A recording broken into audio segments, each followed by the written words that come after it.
বাঁচাও, কে আছো? আমাকে একটু বাঁচাও, আমি যে বিপদে পড়েছি। কে কে ডাকছো? সামনে এসো বলছি। তোমাকে যে আমরা কোথাও দেখতে পাচ্ছি না। আমি মাটির নিচে গো, নিচে তাকিয়ে দেখো। আরে, এটা তো একটা কাক, কিন্তু কাক মানুষের মতো কথা বলছে কি করে? এরকম কাক তো আমি জীবনেও দেখিনি। আমি মানুষের মতো কথা বলতে পারি, আমি কোনো সাধারণ কাক নই গো। তাহলে তুমি এখানে কি করছো? বলি, তোমার কোনো বিপদ হয়নি তো? হ্যাঁ গো, আমার পাটা যে ভেঙে গেছে, তাই আমি একদমই উঠতে পারছি না। তুমি কি আমাকে একটু সাহায্য করবে? আমি যে খুব বিপদে পড়েছি। বাবা, চলো না, কাকটাকে আমরা বাড়িতে নিয়ে যাই। সেখানে গেলে নিশ্চয়ই কাকের পাটা ঠিক করতে পারবো। হ্যাঁ টুম্পা মা, সে তুই ঠিকই বলেছিস। বাড়িতে গেলে নিশ্চয়ই কাকটাকে একটু সুস্থ করে তুলতে পারবি।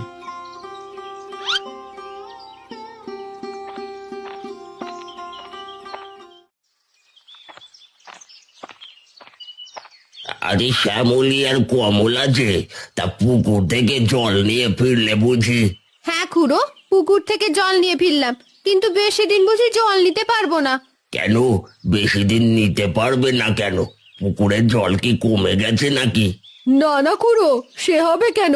পুকুরের সব জল তো ওই রতনের বউ ময়লা করে ফেলছে। সে যদি পুকুরের জল ময়লা করে ফেলে, তাহলে আমরা আর জল নিতে পারবো না। রতনের বউ পুকুরের জল ময়লা করে ফেলেছে?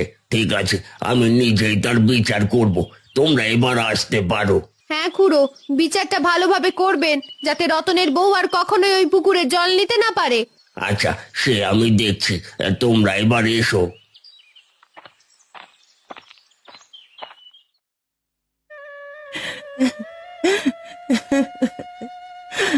হায় হায়, এখন আমি জল ছাড়া রান্না করব কিভাবে? গ্রামের মানুষেরা যে আমাকে আজও পুকুর থেকে জল নিতে দিল না। টুম্পার বাবা গ্রামের ময়লা সাফ করে বলে সবাই আমাদের সাথে খারাপ ব্যবহার করে, আমাদের নিচু চোখে দেখে। হে বিধাতা, তুমি আমাদের সাহায্য করো। এ কি মা, তুমি রান্না করে বসে কান্না করছো কেন? তোমার কি হয়েছে? গ্রামের মানুষেরা যে আজও আমাকে পুকুর থেকে জল নিতে দেয়নি রে টুম্পা, তাই আমি এখনো রান্না বসাতে পারিনি। এসব কি বলছো গিন্নি? তাহলে আমরা খাবো কি? এদিকে আজ বাজার থেকেও কিছু আনতে পারিনি। গ্রামের কোনো দোকানদার আমার কাছে কিছুই বিক্রি করেনি। টুম্পা, তোমার মা কি বলছে? তুমি আমাকে সব খুলে বলো তো। আসলে আমার বাবা গ্রামে ময়লা পরিষ্কার করে বলে কেউ আমাদের ভালো চোখে দেখে না। বলো কি টুম্পা? তোমার বাবা তো দেখছি আমাদের মতো বিপদে পড়েছে। আমরা যেমন ময়লা আবর্জনা খেয়ে পরিবেশ রক্ষা করি, মানুষেরা উল্টে আমাদের দেখলে ঢিল ছুড়ে মারে। এসব মানুষদের উচিত শিক্ষা দিতে হবে। কিন্তু কিভাবে? এসব মানুষকে তুমি কিভাবে উচিত শিক্ষা দেবে? শোনো টুম্পা, তোমার বাবাকে তুমি বলো কাল থেকে যেন সে ময়লা সাফ করতে না যায়, তাহলে এই গ্রামবাসী উচিত শিক্ষা পাবে। ঠিক আছে, আমি তোমার কথা বাবাকে পরে বলে দেব। আগে তুমি ঘরে চলো, তোমার পাটা ব্যান্ডেজ করে দিই। ঠিক আছে টুম্পা, চলো।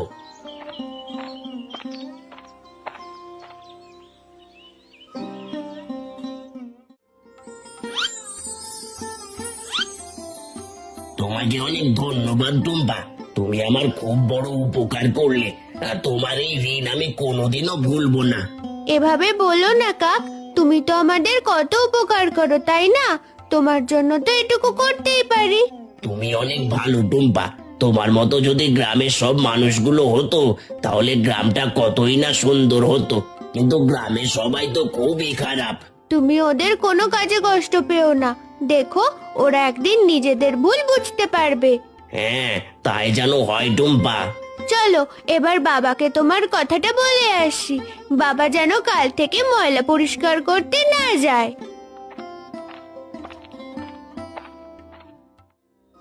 ওগো, এখন কি করব?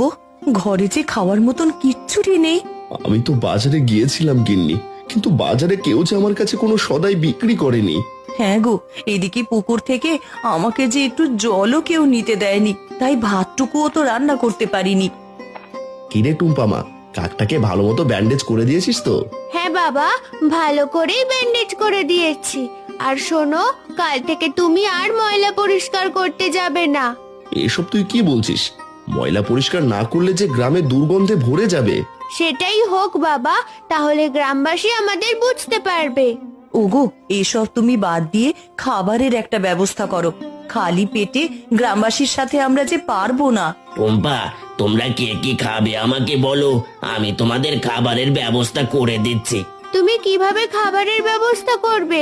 তুমি তো সামান্য একটা কাক। দাঁড়াও টুম্পা, তোমাকে এক্ষুনি দেখাচ্ছি। আরে, এ কি দেখছি? এ তো খাবার আর খাবার। এতগুলো এতগুলো খাবার একসাথে আমি জীবনেও কখনো দেখিনি। হ্যাঁ গো, একসাথে এতগুলো খাবার আমরা যে কোনোদিনও খাইনি। কি হলো টুম্পা, এবার আমার কথা বিশ্বাস হয়েছে তো? হ্যাঁ, এবার তোমার কথা আমার বিশ্বাস হয়েছে। চলো, এবার আমরা সবাই একসাথে মিলে খাবার খাই।